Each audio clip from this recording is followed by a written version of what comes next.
Hello, hello. Welcome, everyone. I'm Amber Stewart, owner of the Stew Project, which is an online wellness business that helps busy professionals maximize their living potential by simply taking an emphasis on wellness. I'm thrilled to welcome you to my Diets Don't Work webinar, where we'll dive into the complexities of diet culture, while diets don't last, and how you can build a lifestyle that genuinely supports your health and well being. So let's dive in. First and foremost, what do we know about eating right? So, we know that the best foundation for health is a whole foods diet, and it's not about restriction, but rather about nourishing your body with real nutrient dense foods. Eating small, frequent meals can also help keep your metabolism stable while eliminating hunger spikes. So here's a sample schedule that works well for many people. You wake up, have breakfast at 7 a.m., have lunch around noon, and then dinner around 6 p.m.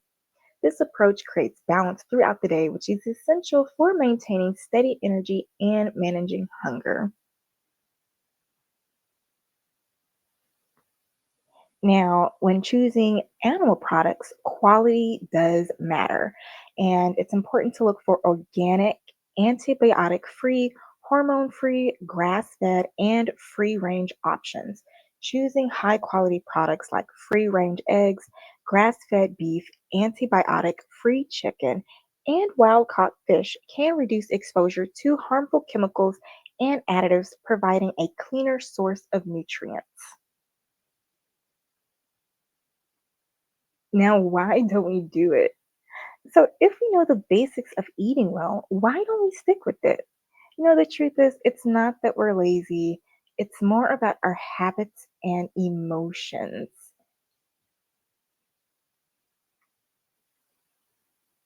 You know, Eating right requires lifestyle change, not just a temporary diet. And often people see it as a short term fix, leading to burnout and reverting to old habits. But for lasting change, we need to reframe healthy eating as a daily commitment, not just a phase. And it needs to be done daily with no excuses.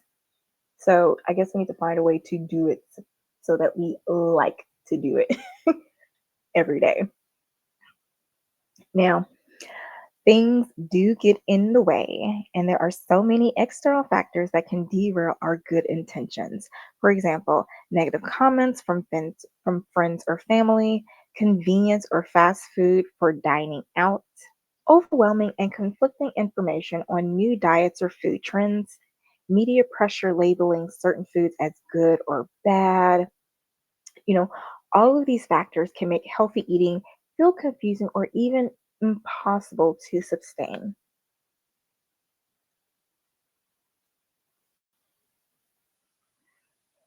Now, going on to healthy eating and body image, many of us expect that eating healthy will make us look a certain way, but that isn't always the case. Health doesn't always equate to thinness. It's about feeling good from the inside out. Being healthy should enhance our lives, making us more vibrant, energized, and confident. And that is ultimately the most attractive thing that you can possess. Now, emotions deter us from eating right. Emotions play a huge role in our food choices. We may reach for comfort foods when we feel a certain way, but often these foods don't serve our health in the long run. Food that's convenient or socially acceptable can feel like an easy choice, but it can be an emotional hurdle to make healthier options when we feel stressed or anxious.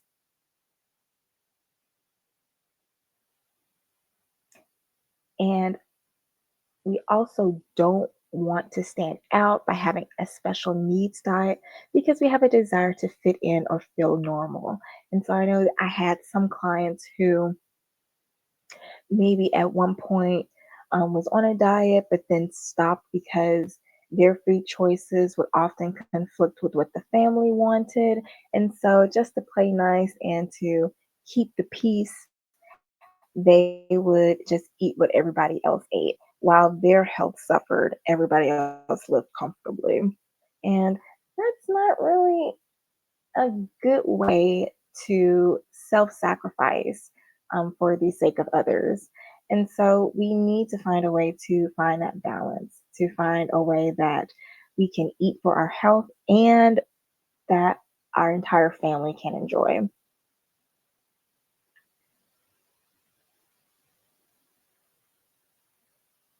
Now, let's move on to some fun stuff. There are three emotions. Well, we are going to talk about the top three emotions that deter us from eating right, and they include boredom, anger, and anxiety. Now, the first one, boredom. This is the number one emotion associated with poor food choices and a state of dissatisfaction. And it can also be indicative of a lack of reactivity to external stimuli, generally caused by a feeling of emptiness, and unfortunately, it creeps up on us silently. Like how many times have we just been out and about with a bunch of people having a bunch of fun, and then all of a sudden it's dead silent, and so then we're bored, and then it's like, okay, what do you want to do? I don't know. Let's go get something to eat. And so we end up going out to eat. And like, how many people started food blogs simply because um, they were bored and they would go out to eat a lot? It's a really bad habit simply because of boredom. And also, boredom can cause us to feel lifeless and uninterested, either because of a buildup of disappointments or prolonged excess of stimuli. So, if you are chronically stressed or in burnout, then you can have too much stimuli and then just be numb to everything. And so then you just find yourself easily bored. And so then you find yourself snacking to keep yourself busy. And this is why food is often a way to cure boredom, to keep your hands busy. And an example of boredom eating um, is mindlessly eating food while watching television. And we associate poor food choices with being bored. You want the popcorn, you want the jujubes, the Skittles. I know I like sour straws, chocolate M&Ms, Reese's Pieces, Snickers. Ugh, all the sweet stuff. Oh my God, don't get me wrong, like wings. How many times have you just been bored at home? And was like, yo, what you doing? Let's go to Wingstop, or let's go to oh my gosh, Buffalo Wild Wings. Well, it happens all too often. And so poor food choices can remind us of situations when maybe we weren't bored. And so maybe we can remember, like, oh my gosh, I remember on our first date, we went to this restaurant, or I remember when I went to X vacation, we went to this spot. So let's go um have a dinner at this restaurant. You know, it livens you up going to different restaurants and things. It's like, oh, you remember how much fun we had when we went there last time for your birthday? Let's go again. Let's get dressed up and go out to eat. You know, it's especially in the South. Oh my gosh, and then like all of these reality TV shows. It's like, oh yeah, let's meet up for drinks. Let's meet up for dinner and let's discuss our emotions. And it's just like toxic shit shows. Oh, it's horrible. So yeah, we can often find ourselves using food as a catalyst to cure our boredom and remind us of ways when we weren't bored. Now, moving on to anger. Now, anger is a feeling of rebellion, a strong form of defense accompanied by a sense of revenge. And this can come about after having been wronged or after suffering an injustice that we simply cannot accept. And it's often associated with the dark fact that we aren't able to do something or make a situation better. And this is um, us subconsciously busying our hands. And when we eat the comfort food, we have the dopamine boost, so we feel satisfied. And so then we feel satisfied um, subconsciously about whatever we're angry about, but we can't fix whatever it is, so we just eat. And so we let those comfort chemicals make us direct. We're just projecting, basically, just projecting onto food. And so, going on from that, some of us punish ourselves or others with food because we don't feel we deserve to be healthy or our spouse doesn't deserve a healthy partner. You know, I watch a lot of true crime, and on YouTube, there's this channel called Soft White Underbelly. And so you see a lot of people talk about their trauma. And so some people, to comfort themselves or to feel safe, they overeat as a way to um, shield their bodies from the opposite sex or the same sex if they were sexually abused in a same sex relationship or spouse or something like that or family member or friend. Anywho, not trying to trigger anybody, but yeah, sometimes that is like bottled up anger and we project it inward onto us in the form of eating and allowing that body fat to shield our bodies. And eating out of anger is only a punishment to our bodies and it will only cause more suffering in the long run. And so, a state of alarm that can take our breath away. Anger also weakens us and weighs us down. Oh, I'm sorry.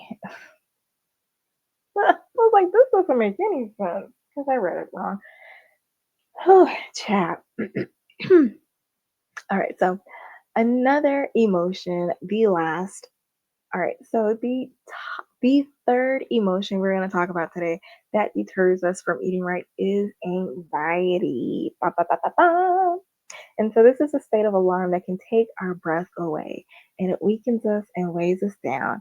And it's a mixture of fear and expectation. It can be vague, overpowering, and cause a gloomy feeling of dread with no clear idea of what is causing it. And so a feeling of worry or doom that can overwhelm us and give a false perception of reality. And so I'm pretty sure if ever I am a really bad stress eater. And so I know whenever you are being like significantly emotionally triggered from like something from a past trauma or you're facing a fear. And I always go back to the analogy of the little sim games where the little people have the little jewel over their face, over their bodies, and they're just sitting there being controlled. And so they may have one, um, so you could like not make the little sim not take a bath for 3 to 5 days. And it can be like starts thinking, having the fumes coming up, flies flying around it.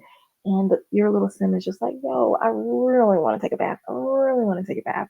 But you keep putting things in front of it to make it, to stall it. And so that's kind of like what anxiety is. And so with the anxiety analogy with our food, we're kind of doing that.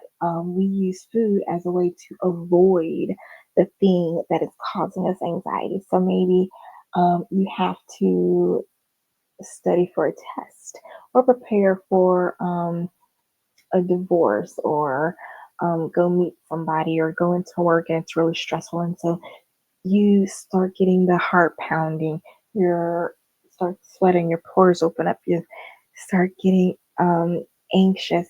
And then as you start approaching, it's like, oh my gosh, like, I don't know if I can take this. I need something to calm my nerves. Let me get something to drink. Let me get something to snack on. And so it gives you a little bit of comfort. And you stress eat. Well, it's not stress eat because it's anxiety and it's like the, and so like that little sim, you try to push all those other activities out the way to get to your comfort zone. And for you just want to cleanse yourself of that fear, of that worry, that anxiety. And so you use that food to comfort yourself. So, my bad. Well, hopefully that made sense. Um, so, moving right along, when we worry or become nervous, we often make poor food choices, and we tend to use food as a comforting tactic. And this can be carried into adulthood from childhood. Maybe, and if you hear my dog in the background, I apologize. But using food as a comfort from childhood. Maybe as a child, your parent used to always give you a candy bar or a Snicker before they would take you over to your other parent during a divorce. Or maybe you would always have ice cream with your grandfather growing up. And so, um, as comfort, that is what you would go to whenever you would have a bad day. And of course, when we're feeling that, we want those little serotonin, dopamine boost. And so we go for the high sugar, fattening, high calorie, low nutrient food choices that never really fill us up, that just keep us going back for more and more and more. And ironically, that just increases those negative emotions, the fear, the anger, the anxiety. It's just a horrible cycle. Um, and we'll get into that later. But going into another thing that deters us from eating right, events. Negative events can and will occur. And if you don't know about me, I have been a personal trainer training people with chronic health conditions and special musculoskeletal conditions or injuries for 11 years. And usually, when I work with them to correct their imbalances, negative events or like emotional things come up. And a lot of times, the things that deter them would be when these things come up, they either stop exercising or they go home and they comfort eat and they drink. And if you don't know, calorie wise, alcohol is 7 calories per molecule, and fat is 9 calories per molecule. Carbs is 3. Now, if you want to go on that scale, if you're drinking alcohol, you're drinking just like a healthier set of fat, basically. So you're loading on calories. And then if you're going out to eat, you're loading on those high calorie meals with those high calorie alcohol. And it's just a shit show. Um, but, we can't avoid negative events. But when they happen, they can cause feelings of hopelessness, helplessness, or feeling back into a corner. So, of course, we don't know what to do. We try to busy our hands, and a coping mechanism um, may feel inadequate. So, like trying to fix things, and trying to go to the police to um, straighten things out. Those may not work. You may feel inadequate for that. So what do? You resort to food or you restrict food. And it's like, no, I don't deserve things. I'm going to fast until they return home, or um, you become anorexic as a way to control your eating habits um, from an abusive spouse, or something you do for comfort. Sorry, you don't do, but something that people tend to do for comfort. And it's really horrible. I'm pretty sure you may have had a family member that had something negative happen to them. They had a bad car accident or had a bad breakup or a death in the family. And The whole family was like, man, she was never the same after that. She got so big. Her health just took a downward spiral. She just only wants to eat XYZ. She doesn't want to eat right. We try to tell her all the time, but she just says no. Somebody needs to talk to her. So it's really important to understand how to navigate those difficult emotions, um, to move forward without using the food as a coping mechanism. And so, other tidbits along with that, I just want to say that life events and stressors can lead to feelings of hopelessness or inadequacy. And this emotional weight often makes it tempting to turn to food for comfort or conversely restrict food intake as a way to cope. Now, this is something I was talking about before, the cyclical nature of emotions and food. Now, negative emotions can lead us to poor food choices, creating a cycle of guilt, shame, and sadness. This in turn leads us back to those negative food habits. So let's break down this cycle real quick. Food Poor food choices only cause us to feel more negative emotions, and this leads us back to feeling more sadness, anxiety, and etc. And this leads us right back to making more food choices. But it is by becoming aware of our food choices, but it is by becoming aware of our emotions.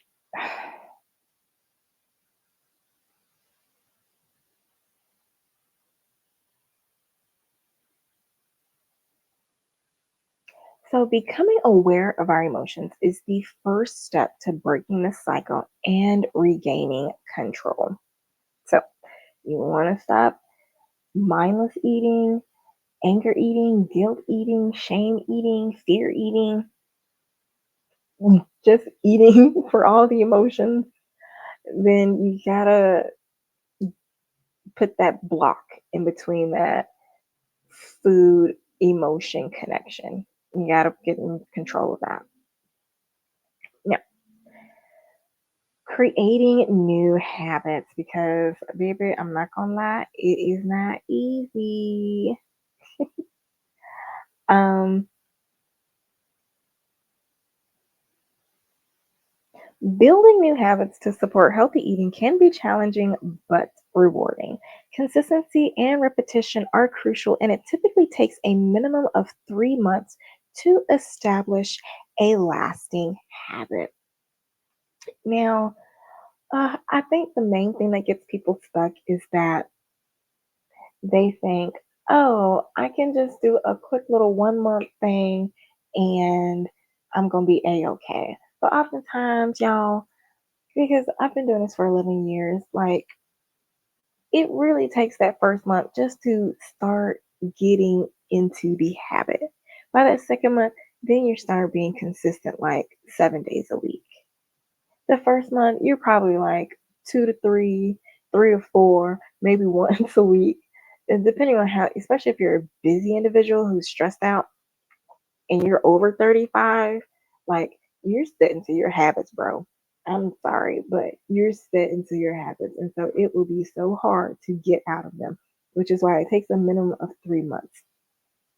And that's just for habits in general. On an interesting note, it takes a minimum of 6 weeks. I know if you're thinking about exercise, it takes a minimum of 6 weeks for you to start to even like to do it. So that is why it takes a minimum of 3 months to submit the new habits, because that first 6 weeks, you're literally just like, I don't like this, I don't like this, I don't like this, this isn't my habit, this isn't my flow, this is what I'm used to. So by that first 6 weeks, you're like, okay, I can see myself doing this. And it gets easier and easier. Now, how to break old habits. Here are some tips to break old habits and form healthy ones. First things first, just meet the naysayers and explain goals to loved ones. So people may say, "Oh my gosh, why are you doing this? You think you're better than us? Why you want to get healthy all of a sudden?" Um, Anything under the sun. It's not gonna last long. You tried that before. You know it's not gonna work. How is that gonna work on your schedule? Wah, wah, wah, wah, wah, wah, wah, wah. Just cloud it out. I've dealt with that, and listening into it is not gonna get you closer to your goals. It just gets you closer to wanting to achieve your goals. Yeah. Next, you have to have the confidence to ask for food to be prepared for your specific diet when out in public. No, man, you can't just ask your wife if you have one of the mean wives of like, look, I'm gonna tell her when the food wrong. So have confidence because this is your health. It's not just tasty food. If you don't want butter in it, I remember I went somewhere and I asked them to make food. I they they had some sauce and I was like, I don't want the sauce. Can you have it on side? And they just looked at me crazy. Like I don't know what it was, but I just asked for something like that's not how I eat my food, and they just looked at me like that's weird. And like, why do you eat so much sauce on your food? Like that's weird to me. Like enjoy your food naturally. And honestly, when you eat food fresh, your taste buds change. Your sugar receptors, your salt receptors become more sensitive. And that is why you kind of crave more sugar over time. You crave more salt over time because you are desensitizing yourself. And then the high stress also has something to play with it. But yeah, moving on. This is why it's good to learn to appreciate your food because when you learn to say, thank you for the fresh meal, I can really taste the tomatoes, I can really taste the garlic, the oregano, lavender, like all these different flavors. And that is why people get excited to go to those fancy restaurants because they know the food tastes different. If you're from the South and you go to food in like Washington, Oregon, California, the food tastes different. And with and I want to say this is one of the reasons I think God just laughed the entire time I was born because He just saw it in my life. But when I moved back from California back to Mississippi, I did not realize how, first off, the food is different. And so my eating habits shifted back to the old Southern ways. And when I tell you I got sick, like every 3 to 6 months, like every time the season changed, the allergies increased and I got sick more often. And the only thing I could attest with that was because my diet changed. I started eating more processed food, fatty foods. Food wasn't fresh like that. And so then I switched it up. I started ordering my meal kits again. I started getting the healthy snacks. And then I got my immune system increased. And um, I stopped getting sick as much. And this is why it's important to get educated on how to prepare and shop for the proper food. And if you don't know, and if you don't want to pay for a coach or anything like that, then by all means, please buy either the HelloFresh, the Every Plate, the Blue Plate. Just try all of them. They all have a trial period. Try a box of each of them. That's it. Honestly, that's what I did. Try a box of all of them. See which one you like the best, and see which one will work best for your budget because it is a life changer, and it is an easy way to help you break old habits. Now, more ways to break old habits. You have to realize that being healthy is a lifestyle change, not a diet. So, if you shift your mindset from eating healthy, eating clean is my new normal, and indulging in comfort food is a diet. I had somebody, what's funny was like DIE in diet and HEAL, heal in healthy eating. You got to look into those. But you also have to confront the difficult emotions and address those feelings that could be holding you back. And an exercise that I do with my clients in my stress alchemy coaching program is the firefly um, exercise. And so essentially, you consider your emotions like fireflies. And so when you're triggered or an emotion is flickering, you just grab it in your little conscious or your little mental mason jar, or I don't know, your little glass jar, and you just observe it. And you look at those feelings, you're like, why am I feeling this way? What is hurting me? And it's honestly, it's really just like, how a kid is having a temper tantrum and you just sit them down. It's like, why? What's wrong? Why are you feeling this way? What's going on? Oh, they hurt your feelings. I'm sorry they hurt your feelings. All right, what do you want to do about it? Okay, is that gonna get you in jail? No, it's not. Okay, is that gonna get you fired? Is that gonna make the relationship better or worse? Okay, good, good. Now let's move forward with the right plan moving forward to where you feel better. And that is a good way to just in the moment capture those emotions and let them fly off.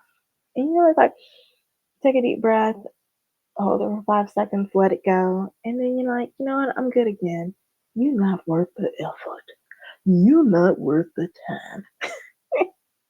So um, it's very important to confront those difficult emotions because otherwise you have them build up and compact in the food that you eat and let it sit on your body just so it to um, build pressure over time to explode and cause a whole scene and make it 10 times worse in the future. Yeah. Understand that you also deserve this lifestyle change and you deserve to feel your best. That is one of the most important things to remember when you're breaking old habits because oftentimes we want to hold on to those same habits simply because it is what made us comfortable. It is a habit. We are on autopilot. But we must now recognize this no longer serves me. I need to do better. I can do better. I deserve better. Okay? We just got to keep building ourselves and we build that momentum for change. We build the momentum for wanting to break those old habits, finding less connections with those old habits, and finding more connections and more desires pull towards those new habits. And then also, you don't need to be afraid to ask for help and understanding or patience when needed. And oftentimes, some people be like, man, why don't you want to go out to eat with us no more? Like, it's so, uh, like, that's rude. Like, I don't like this. We got to eat chicken and rice again. Ugh. I'm going to need you to be understanding and I'm going to need you to be patient with me because until I get fine and sexy, we going to be keep eating this way, okay? Now, also, we need to reconsider our goals. And this is something else that I also go over in my stress alchemy course. Um, Always being mindful of your end game because too often we get swooped up into focusing on the here and now and we forget, like, wait, there's better ahead of us. Why am I holding on to right now? So, when we're reconsidering goals, we need to understand that being healthy is easy to keep up, being pretty is not. Beauty actually comes from being healthy. All the creams, all the elixirs, all the facials, all the Fenty, the JLo, all the uh, Kylie facial skincare, the skims, all of it, all the skin, like all of the beauty lines in the world, you know, is not going to change what is happening to you on a cellular level, except for what you eat and the chemicals and toxins that you surround your body in. So yes, although it is good to get those health to get the expensive creams and stuff, but you probably won't need to buy as much if you eat healthier, you get a better diet, you drink more water, you hydrate, you sweat. Oh my gosh, I cannot tell you enough. Like, please do not be afraid of sweating. You're like, I don't want to mess up my makeup. F that makeup, okay? Because when you're sweating, you're opening up your pores and you're cleaning out those pores, making it easy. And then you're boosting your metabolism and making it easy for the bacteria to get off your skin. Caking on that makeup ain't helping, boo. I'm sorry. But you know what? I digress. We're talking about how to break old habits. So, when we are healthy, we have clearer skin, shinier hair, and stronger nails. And we also have better breath, a better physique, and an improved mood that will make others more attracted to us.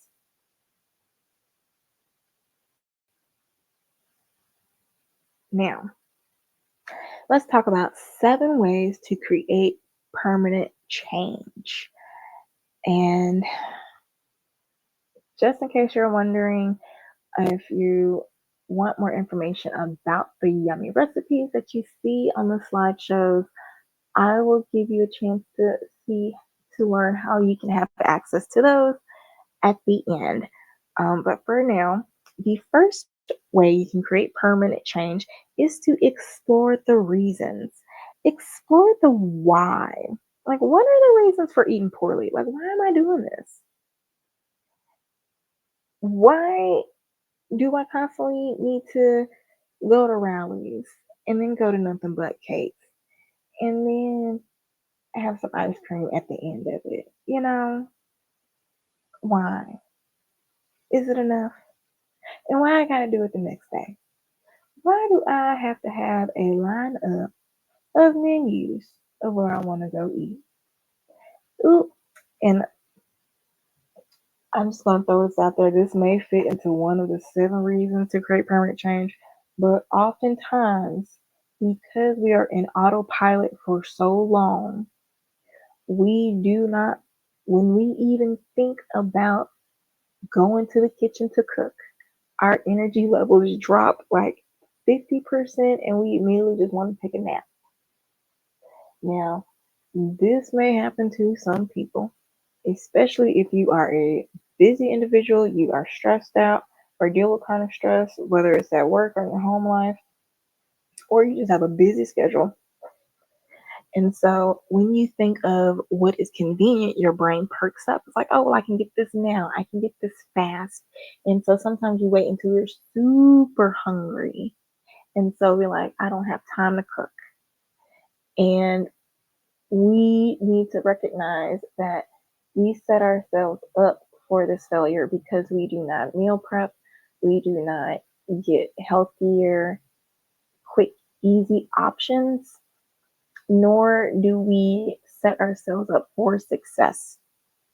So, if you're not sure, um, what are the reasons why you're eating the way you're eating? Maybe it can be one of those emotional reasons. Maybe it can be a certain event that we discussed earlier.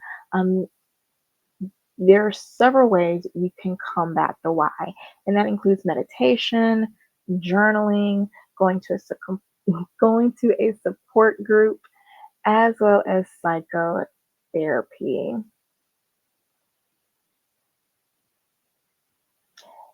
Now, um, stick to your guns. This is the second way to create permanent change.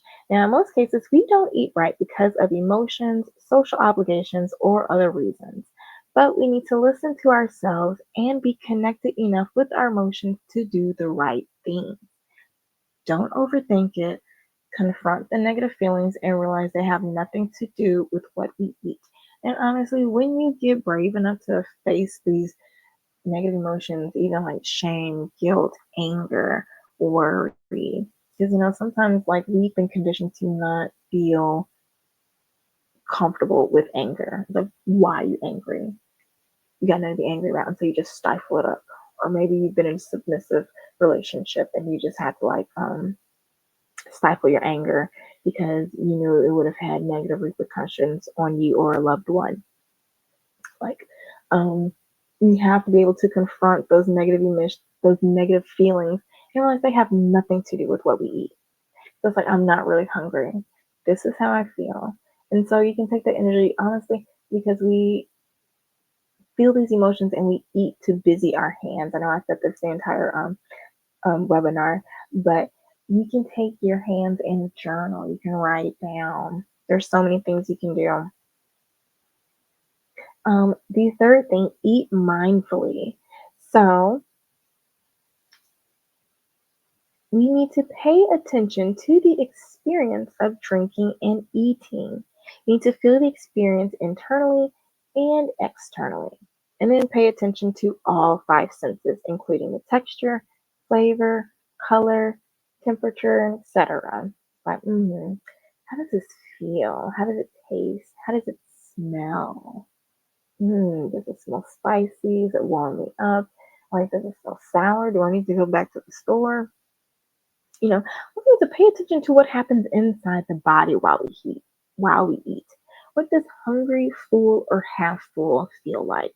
And this reminds me of I was on a social media. I had put a post out, and somebody had commented under it. She was like, "Well, the secret about losing weight is to just eat less. Instead of eating a full thing of fries, just instead of eating all 11 fries, eat about 8. Just eat less." And I'm like, that's not really what it is. She's like, yeah. She's like, you're not supposed to eat till you're full. And I'm like, you technically are supposed to eat till you're full. Most people, when they say full, they think of stuffed. Unbuckle your belly, unbuckle your pants, unbuckle your belt, lay back down, turn on the TV, take off your shoes, kick up the chair. You lying down. Don't call me for nothing. That trash can be taken out in 2 hours when I get up from this nap. That type of energy. But when you are full, when you eat slow enough to where you allow your stomach to send a signal up to your brain that you're full, then you will be like, you know what? My plate's not empty, but I don't feel like eating anymore. I'll save it for later. And it's like, let me stop before I get too much because it was really greasy. It's really heavy on my stomach. Like, I don't think I should eat anymore because it can be bad. Because I know somebody has gone out to eat and they had a big plate and it tastes so good that they just want to eat all of it right then and there. And then they had a big drink and they just want to finish their drink because like, we ain't wasting no money. And then you get in the car and your stomach is toe up in knots. Or you eat something spicy because you're in a food challenge. I'm just remembering something off of the TV show. And you eat something super spicy. It's like, yeah, I'm going to finish this challenge. And then your stomach is toe up at the end. And that happened to me like I was eating a bag of hot Cheetos. Oh, and it was like the family size big bag of hot Cheetos. Oh, toe me up. That's all I'm gonna say. But anywho, I digress. You need to pay attention to the emotions while eating. Pay attention to the craving and desire. Be open to these cravings and desire whether or not it is time to get into these feelings. Now, I knew damn well the hot Cheetos were good, but did I need to eat the whole damn bag? No. No. No, I didn't. Was I eating mindfully? No, I wasn't. Now, I understand old habits are difficult to change, and our eating habits are very well ingrained because eating is something we do every day. And especially with families and cultures, like our eating, people's cultures evolve around eating. We not about to have Sunday dinner. What? So we need to regain the freedom from habits that were taught to us since childhood. And we are accustomed to not paying attention to the act of eating.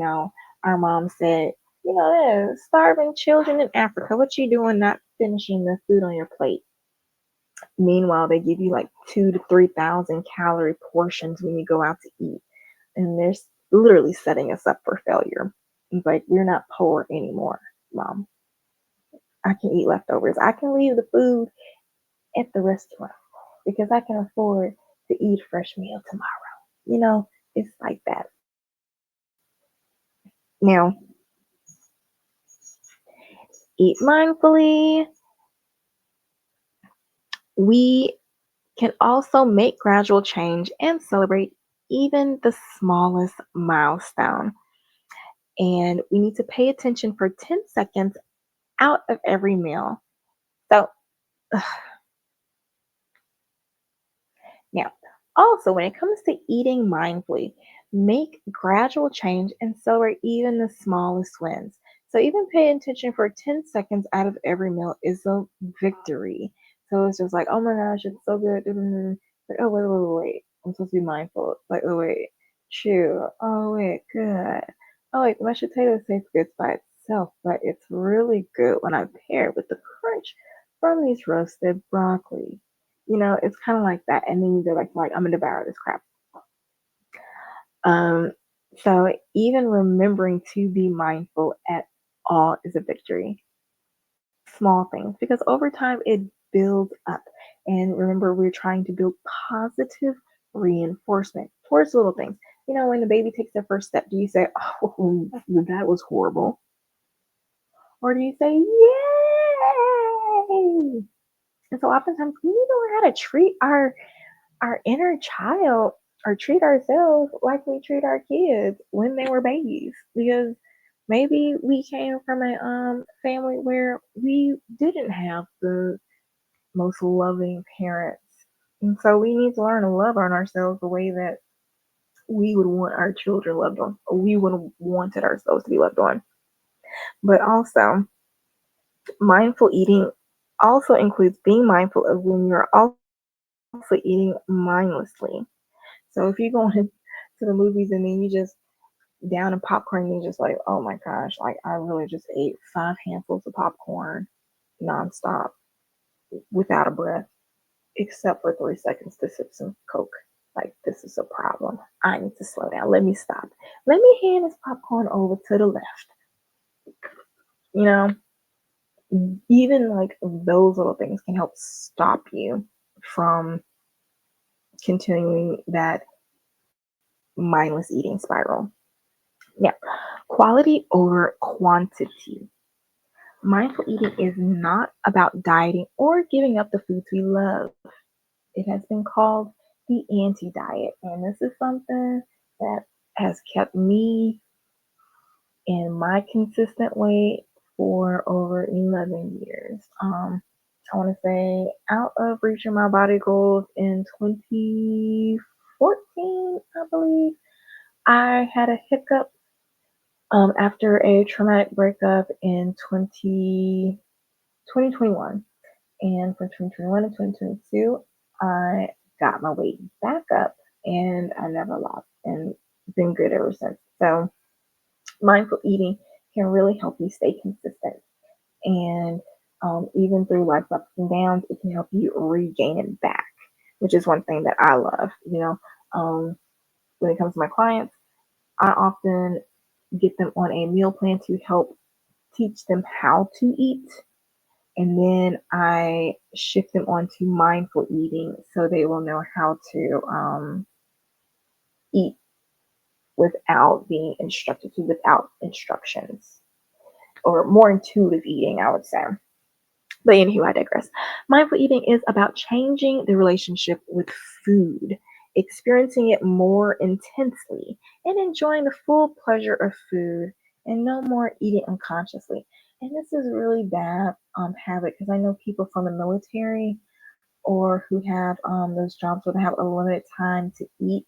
Like, look, I only got 15 minutes, 10 minutes to eat, and I gotta make a phone call in that time. Like, I ain't got time for this. So that can be another thing that can deter you from eating right. So with that in mind, it's always being mindful, quality over quantity. And before I move on, I just want to talk about the Mountain Dew breakthrough that I had with my client. She was a nurse who worked night shift, and she had a hard time breaking her bad habit eating cycle. And so one thing I was like, because one point at night she would start to get tired, and once she started to crash, she would get a Mountain Dew. And so when she had the Mountain Dew, she'd be good, and then she would crash again. So then she'd go get some chips, and then she'd go through this cycle of energy crashing until she'll finally get off work, and then she'll go to sleep, and then she'll start over again. So my idea for her was to switch the Mountain Dew for a smoothie, and on her way to work to get a Subway sandwich, because she said instead of going to KFC, it was KFC or Popeyes. It was probably Popeyes.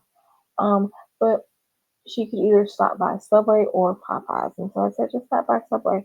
And so then she would have more energy through the night, and then her health improved, and it was a happy story after that. So, with that being said, sometimes it takes just simple, mindful shifts. Hey, I'm eating this. This is a horrible crash cycle that I'm going through. Maybe if I place this out with something that will give me more nutrient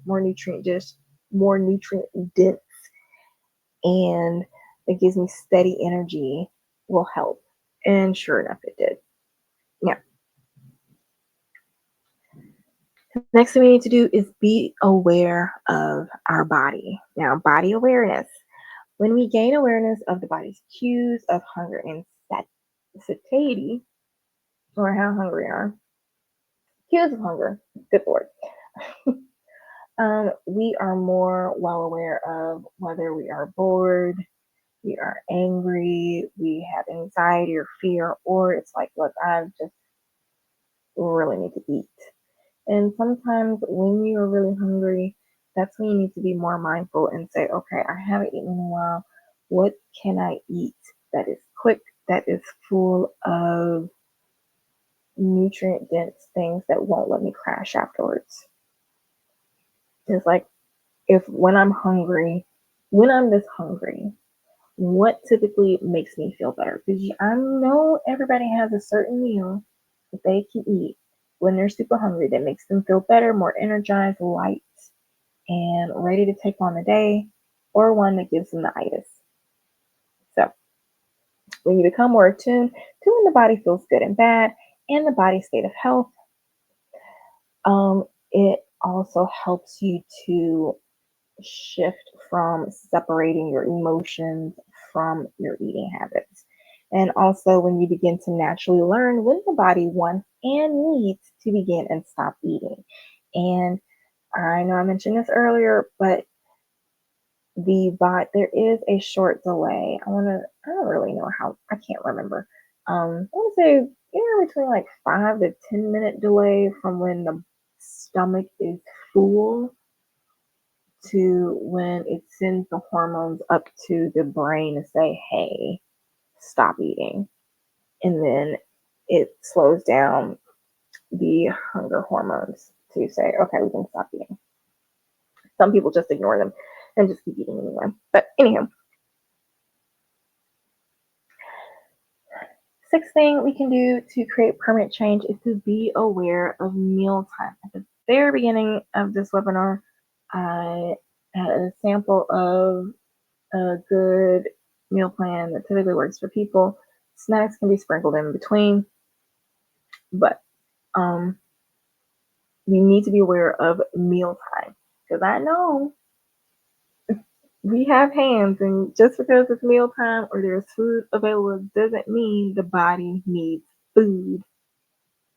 I know somebody has been at work or has gotten a phone call and somebody checked up on them and was like, "Hey, you hungry?" No, I can eat. It's so easy.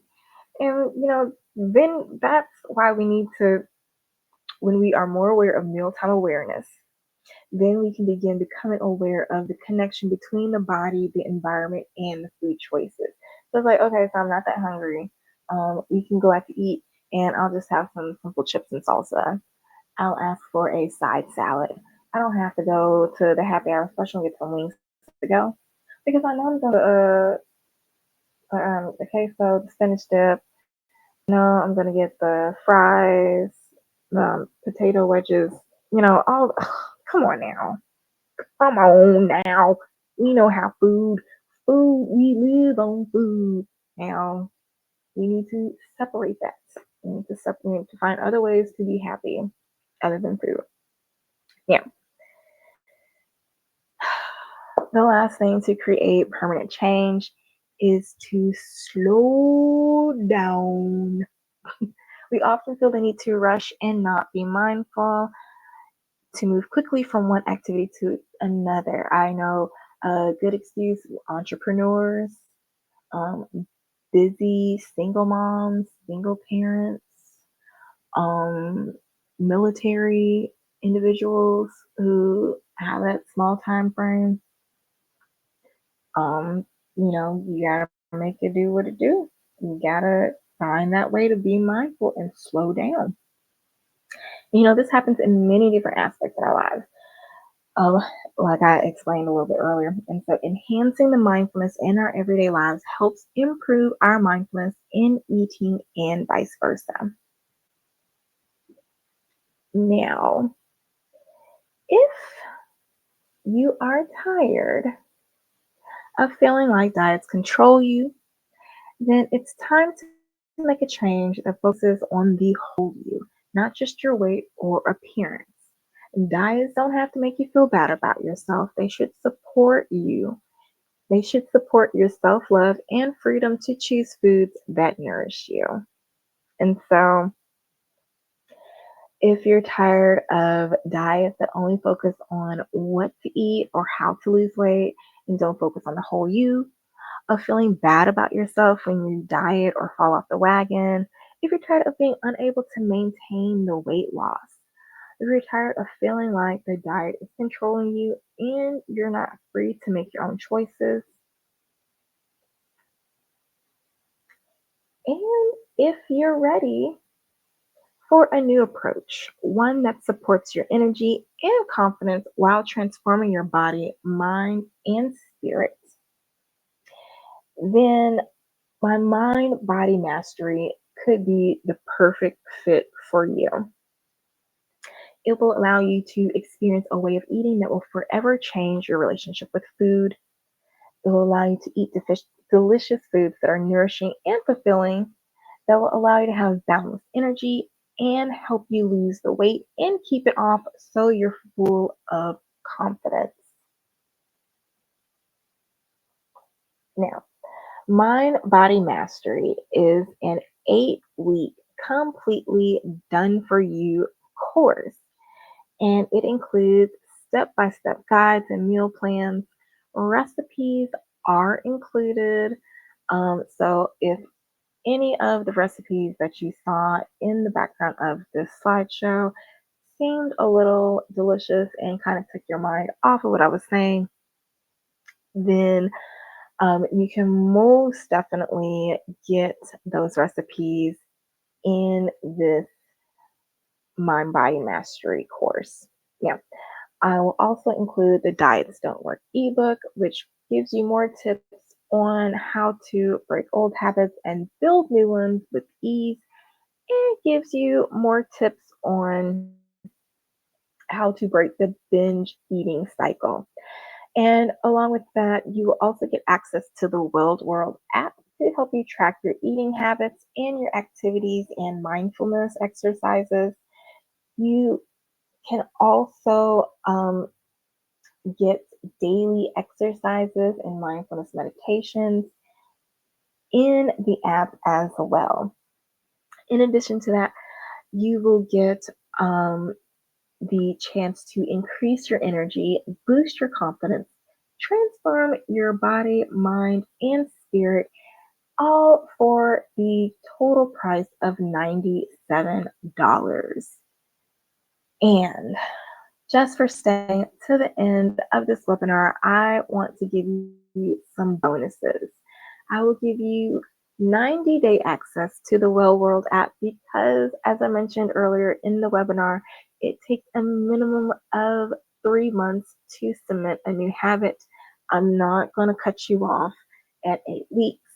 I'm going to give you a full 3-month access to the Well World app so you get into the habit of your new eating and lifestyle changes. And in addition, I will give you 35 bonus mood balancing recipes for all the meals that includes breakfast, lunch, dinner, and snacks.